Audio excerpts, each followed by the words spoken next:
बिस्मिल्लाहिर्रहमानिर्रहीम। मैं हूं जावेद इकबाल और आप देख रहे हैं मेरा पॉइंट टीवी। नाज़रीन, पिछले 24 घंटों से पाकिस्तानी कौम को अरशद शरीफ, सीनियर सहाफ़ी, एंकर पर्सन, बेबाक सहाफ़ी के कत्ल ने रुला कर रख दिया है।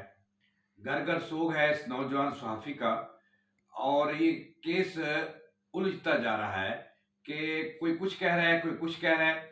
लेकिन जो कीनिया के सहाफ़ी हैं, सीनियर सहाफ़ी, उन्होंने इस कत्ल से पर्दा उठा दिया है और सीधा-सीधा उन्होंने अपनी तहकीकात में बता दिया है कि अरशद शरीफ हैं, यही टारगेट थे। उन्हें जिस तरह से कत्ल किया गया वहाँ की पुलिस ने, तो उससे लगता यही है कि वो सीधा-सीधा कत्ल है और टारगेट किलिंग है और उन्हें किसी ने ख़ुसूसी टास्क दिया था कि अरशद अरशद शरीफ को जो है वो मंजर से हटा दो। ये बातें अपनी जगह है, लेकिन अब तक की जो ताज़ा तरीन सूरत हाल वो ये है कि अरशद शरीफ का वहाँ पर कीनिया के जो शहर है वहाँ पर उनकी लाश का पोस्टमार्टम हो गया है, जिसमें ये साबित हो गया है कि उनकी जो मौत है वो दिमाग के सेंटर में गोली लगने से हुई है। ये भी रिपोर्ट में लिखा गया है कि उन पर पीछे से फायर हुए और 9 गोलियां उनकी गाड़ी पे मारी गई, जिससे एक गोली जो बैक उसका सीट के पिछला शीशा है उसको फाड़ती हुई उसके दिमाग को लगी, दिमाग से फाड़ती हुई आर पार हुई और फिर वेंट स्क्रीन से बाहर निकल गई।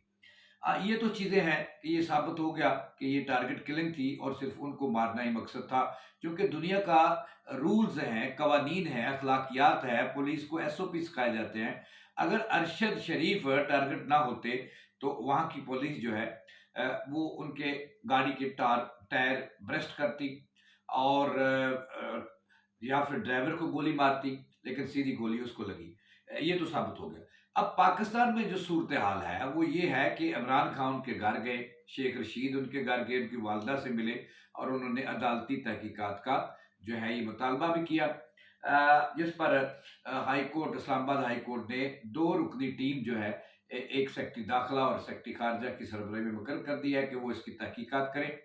दूसरा, इंटरनेशनली तौर पर वज़ीर आज़म पाकिस्तान ने 2 मरतबा कीनिया के सदर से रब्ता किया और उनसे हक़ाइक़ मालूम किए और उन्हें ये कहा कि इसकी ज़्यादा तहकीकात करें। अगर आपकी पुलिस मुलव्वस है तो फिर भी पाकिस्तान की हुकूमत और पाकिस्तान के जो अवाम हैं वो बेचैन हैं इसकी हकीकत जानने के लिए, वो भी बताएं।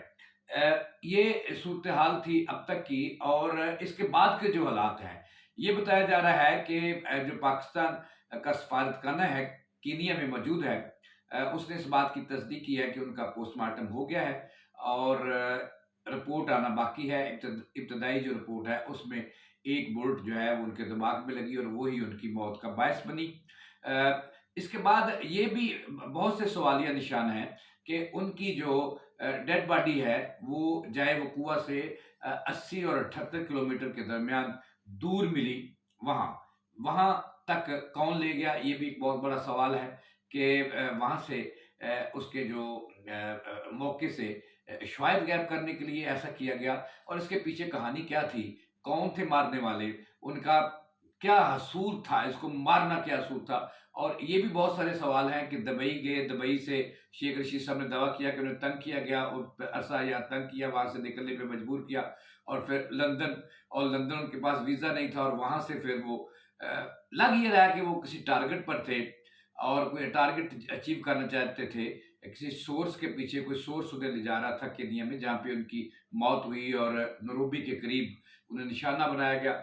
अब पाकिस्तान के अंदर जो है वो सफ़े मातम बिछी हुई है और हर कोई बंदा अपनी अपनी कहानी सुना रहा है, अपना अपना तजिया कर रहा है। लेकिन कीनिया के सहाफ़ी जो हैं उन्होंने एक बात साबित कर दी है कि टारगेट किलिंग था और टारगेट सिर्फ अरशद शरीफ थे जिन्हें टारगेट बनाया गया और आसान टारगेट था वही। जी, तो इस पे उनकी मैयत जो है पाकिस्तानी हुकूमत ने उसको पाकिस्तान लाने के इंतज़ामात मुकम्मल कर लिए हैं और कहा यह जा रहा है कि आइंदा 2 रोज़ में उनकी मैयत, उनका इस्तेक़ाक़ी जो है वो पाकिस्तान लाया जाएगा और फिर इस्लामाबाद में उनका जनाज़ा होगा। इस ख़ानदान की बड़ी तारीख़ है, बड़ी कुर्बानी है पाकिस्तान के लिए।